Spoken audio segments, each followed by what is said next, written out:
السلام علیکم وبرکاتہ نحمده ونصلی علی رسولہ الکریم اما بعد فاعوذ باللہ من الشیطان الرجیم بسم اللہ الرحمن الرحیم رب اشرح لی صدری ویسر لی امری واحلل عقدۃ من لسانی یفقہوا قولی اللہم فقہنا فی الدین اللہم انی اسألک علما نافعا ورزقا طیبا وعملا متقبلا ربنا لا تزغ قلوبنا بعد اذ ہدیتنا وہب لنا من لدنک رحمہ انک انت الوہاب آمین یا رب العالمین۔ اس دعا اور اس امید کے ساتھ کہ آپ لوگ اپنے گھروں میں خیر اور عافیت کے ساتھ ہوں گے، اللہ تعالی ہم سب پر اپنا کرم، فضل، رحمت، نعمت، صحت اور برکت کو نازل فرمائے۔ اللہ تعالی ہمیں آسانیاں دے اور آسانیاں بانٹنے والا ہم سب کو بنا دے۔ اللہ کا لاکھ لاکھ شکر، اس کا احسان، اس کی رحمت ہم پر کہ اللہ کے احسان سے ہم قرآن الحکیم کا 24 پارے کا آغاز کر رہے ہیں۔ فمن ازلم، سورہ مبارکہ نمبر 39 جو ہماری پچھلے سپارے سے الحمدللہ چل رہی ہے، وہ سورہ زمر ہے، اور آیت نمبر الحمدللہ 32 سے ہم آغاز کر رہے ہیں۔ بسم اللہ الرحمن الرحیم۔ فمن ازلم، پس کون بڑا ظالم ہے، ممن اس سے جو کذبا جو جھوٹ کہے، اللہ کے اوپر، وکذبا اور جھٹلائے، بالصدق سچ کو یا سچائی کو، اس جب وہ آ جائے اس کے پاس۔ الیسا کیا نہیں ہے، فی جہنم میں، مسون ٹھکانہ، للکافرین کافروں کے لیے۔ اللہ تبارک و تعالیٰ نے پہلا کردار پارے کے آغاز کے اندر ہی کافروں کا بتایا کہ جو اللہ پر جھوٹ باندھتے ہیں۔ کیا جھوٹ باندھتے ہیں؟ وہ جھوٹ کیا ہے کہ نعوذ باللہ وہ یہ دعویٰ کرتے ہیں کہ اللہ تعالیٰ کی کوئی اولاد ہے، یا اس کا کوئی شریک ہے، یا اس کی کوئی بیوی ہے، یا اس کی کوئی بیٹیاں ہیں، نعوذ باللہ۔ حالانکہ وہ ان تمام تر چیزوں سے پاک ہے، اور جو ایسا کرتے ہیں اللہ تعالیٰ نے فرمایا کہ ان کا ٹھکانہ جو ہے وہ جہنم ہے، اور وہ کافروں کے لیے تیار کیا گیا ہے، کیونکہ وہ کفر کرتے ہیں۔ یعنی اللہ تعالیٰ سے جو جھوٹی بات کو منسوب کرتے ہیں، اس میں ہر وہ سوچ، وہ نظریہ جو حقیقت اور واقعے کے مطابق نہ ہو، وہ اللہ تعالیٰ پر جھوٹ باندھنا ہے۔ جیسے نعوذ باللہ نصارہ جو ہے حضرت عیسیٰ علیہ السلام کو، اور یہود حضرت عزیر علیہ السلام کو جو ہے اللہ کا بیٹا تصور کرتے ہیں، اور فرشتوں کو مشرکین مکہ اللہ کی بیٹیاں نعوذ باللہ کہتے تھے۔ اسی طرح سے تمام تر وہ دیوی دیوتا اور ہر وہ ہستی جس کو اللہ تعالیٰ کے افعال، عبادات اور اللہ کے اقتدار کے ساتھ شریک کیا جائے، وہ اللہ کے ساتھ جھوٹ باندھنا ہے، جسے ہم عرف عام میں شرک کہتے ہیں۔ وَقَذَّبَ اور جھٹلائے، بالصدق جو سچ کو جھٹلائے۔ سچ کیا ہے؟ توحید کا سچ، اللہ تعالیٰ کی وحدانیت کا سچ، اللہ تعالیٰ کے احکامات کا سچ، اور ہر ان تمام چیزوں کا سچ جو اللہ تعالیٰ نے دین اور شریعت کی شکل میں نبی اکرم صلی اللہ علیہ وسلم کو دے کر بھیجا، تاکہ وہ لوگوں کو بتلا سکیں کہ وہ لوگ جو ہے وہ اللہ پر جھوٹ باندھ رہے ہیں اور جھوٹی باتوں کو عام کر رہے ہیں۔ والذی اور وہ شخص جاء جو لایا، بالصدق سچ کو، وصدقہ اور اس نے تصدیق کی، بھی اس کی، اولئک یہی لوگ، ہم المتقون یہی لوگ وہ متقی ہیں۔ اب کون شخص وہ سچ کو لے کر آیا؟ اس میں سب سے پہلے آئے نبی اکرم صلی اللہ علیہ وسلم۔ اس سے پیغمبر اسلام حضرت محمد صلی اللہ علیہ وسلم مراد ہیں، جو سچا دین لے کر آئے۔ بعض کے نزدیک یہ عام بات ہے کہ اس میں ہر وہ شخص مراد ہے جو توحید کی دعوت دیتا ہے، اللہ کی شریعت کی طرف لوگوں کی رہنمائی کرتا ہے، اور وہ صدقہ اور اس نے تصدیق کی۔ مفسرین کے نزدیک اس میں اگر اس کو خاص میں لیا جائے تو اس سے مراد حضرت ابو بکر صدیق رضی اللہ تعالیٰ عنہ ہیں، جنہوں نے سب سے پہلے رسول اللہ صلی اللہ علیہ وسلم کی تصدیق کی، ان پر ایمان لائے، اور بعض مفسرین جو عام کے معاملے میں لیتے ہیں، وہ تمام تر مومنین کو لیتے ہیں جو رسول اللہ صلی اللہ علیہ وسلم کی رسالت پر ایمان رکھتے ہیں، اور آپ صلی اللہ علیہ وسلم کو سچ جانتے ہیں، یعنی سچا جانتے ہیں۔ تو ہوا یہ کہ دوسرا کردار، پہلا کردار بتایا وہ جو اللہ کے بارے میں جھوٹی باتوں کو کرتا ہے اور جھوٹی باتیں اللہ تعالیٰ کے ساتھ وابستہ کرتا ہے، تو ان کا ٹھکانہ ہوا جہنم۔ اور دوسرا کردار جو بتایا گیا وہ مومنین اور رسول اللہ صلی اللہ علیہ وسلم کا بیان کیا گیا۔ اگر خواص میں دیکھا جائے تو رسول اللہ صلی اللہ علیہ وسلم اور صحابہ کرام ہو گئے، اور عام کے درجے پر دیکھا جائے تو اس میں ہر وہ مسلمان ہو گیا جو حق کی بات کرتا ہے اور حق کی ترویج آگے بڑھاتا ہے، اور وہ مسلمان جو کہ اللہ اور اس کے رسول پر ایمان لاتے ہیں۔ اب ان کے لیے کیا اجر ہے؟ لہم ان کے لیے ما یشاؤنا جو وہ چاہیں گے، عند ربہم ان کے رب کے پاس ہے، ذالک یہ جزاء المحسنین بدلہ ہے محسنوں کا۔ اللہ تبارک و تعالیٰ نے فرمایا کہ ان کے لیے یہ سب ہوگا جو وہ چاہیں گے، اور یہ سب کچھ ان کے لیے رب کے پاس موجود ہے، اور یہ بدلہ ہے محسنوں کا۔ اور ہر وہ چیز اللہ کے پاس ان کے لیے کیوں موجود ہے؟ اس لیے کہ انہوں نے اپنی دنیا کی زندگی کو اللہ تبارک و تعالیٰ کے تابع کر دیا، اللہ کی رضا کے مطابق کر دیا۔ انہوں نے کہا اسلمت للہ رب العالمین، کہ اے اللہ میں نے تیرے لیے خود سپردگی کر دی، میں تجھ پر ایمان لے آیا، اور اب میری تمام تر جو زندگی ہے وہ تیری ہی مطابق گزرے گی۔ تو اس لیے اس اطاعت کے بدلے میں جو اللہ تعالیٰ نے ان کو محسنین کا درجہ دیا، یعنی احسان کرنے والے، مفسرین نے اور خود رسول اللہ صلی اللہ علیہ وسلم نے محسن کی جو تعریف کی ہے اس میں یہ فرمایا ہے کہ حق سے زیادہ بڑھ کر دینے والا۔ ایک تو وہ ہوتا ہے کہ کسی کا آپ کے اوپر حق ہے اور اتنا آپ نے ادا کر دیا، لیکن کیا ہے؟ حق سے بڑھ کر دینے والا۔ اور احسان کے درجے پر وہ والا عمل ہے کہ عمل کو ایسا کیا جائے کہ گویا انسان اللہ تبارک و تعالیٰ کو دیکھ رہا ہے، یا پھر ایسا محسوس کرے، یعنی یہ تو بہت ہی اعلیٰ درجے کا ہو گیا۔ اور اس کے بعد جو درجہ ہے کہ کم از کم دل کے اندر یہ محسوس کرے کہ اللہ تبارک و تعالیٰ تو مجھے دیکھ رہا ہے۔ تو ایسے محسنین کے لیے اللہ کے پاس کیا اجر ہے کہ اللہ تعالیٰ نے فرمایا ان کے لیے ہر وہ چیز ہے جو وہ چاہیں گے وہ ان کے رب کے پاس موجود ہے۔ اللہ کے ہاں جزا پانے کے لیے اعمال میں خوبصورتی ہونا ضروری ہے، اور اس کے لیے اللہ تعالیٰ نے یہ بھی فرمایا کہ ان کے گناہ بھی معاف کر دے گا، ان کے درجات بھی بلند فرمائے گا، کیونکہ ہر مسلمان کی اللہ تعالیٰ سے اصل میں یہی خواہش ہے، جو کہا نا ان کے پاس کہ اللہ کے پاس ہر چیز موجود ہے۔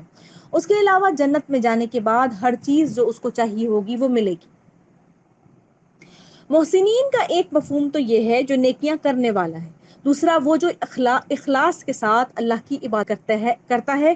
جیسے حدیث میں احسان کی تعریف کی گئی، ان تعبد اللہ کانک تراہ فان لم تکن تراہ فانہ یراک، تم اللہ تعالیٰ کی عبادت اس طرح کرو گویا تم اسے دیکھ رہے ہو، اگر یہ تصور ممکن نہ ہو تو یہ ضرور ذہن میں رہے کہ وہ تو تمہیں دیکھ رہا ہے۔ اور تیسرا یہ کہ جو لوگوں کے ساتھ حسن سلوک، اچھا برتاؤ کرتے ہیں۔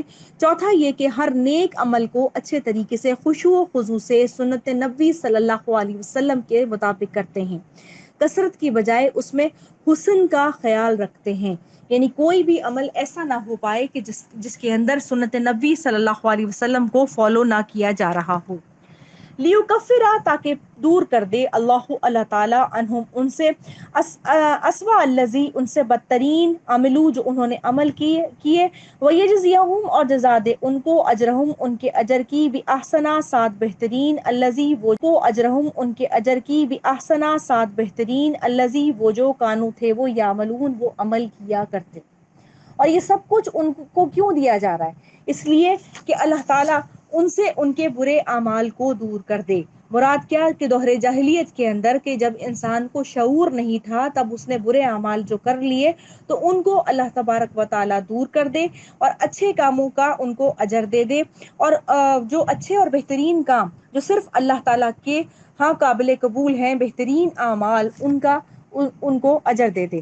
محسنین کی تعریف میں یہاں جو اجرہم بِأَحْسَنَ ہے وہ مکمل ہو گیا، یعنی اس کی تعریف میں آ گیا کہ ہر وہ عمل جو احسان کے درجے پر کیا جائے، یعنی اس کے اندر کرنے کا خوبصورتی کا انداز ہو، تو وہ کیا ہے؟ اللہ کے ہاں قبول ترین ہے۔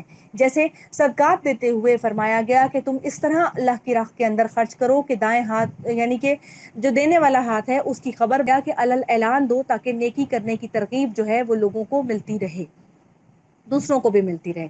اس میں جب نیکی کی ترغیب بھی دی بھی جاتی ہے تو اس کے اندر ریاکاری کا عنصر نہیں ہوتا، بلکہ یہ ہوتا ہے کہ جب کوئی کسی کو نیکی کی بات بتاتا ہے تو اس کا اجر جو یعنی کہ نیکی کی ترویج کرنے کا جو اجر ہے وہ انسان کے نامہ اعمال میں لکھ لیا جاتا ہے، اس لیے نیکی کرنے کا ایک دوسرے کو کہنا بڑا ضروری ہے۔ الیس اللہ، کیا نہیں ہے اللہ تعالیٰ بکافن کافی عبدہ اپنے بندے کو، وَيُخَوِّفُونَكَ اور وہ ڈراتے ہیں آپ کو بالذین ان ہستیوں سے، من دونہ جو اس کے سوا ہیں، وَمَن يُضْلِلِ اللَّهُ اور جس کو گمراہ کر دے اللہ تعالیٰ، فما لہو تو نہیں ہے لہو اس کے لیے من ہاد کوئی بھی رہنما۔ اب آپ کو اس آیت مبارکہ کے اندر اللہ کا گلہ محسوس ہوا؟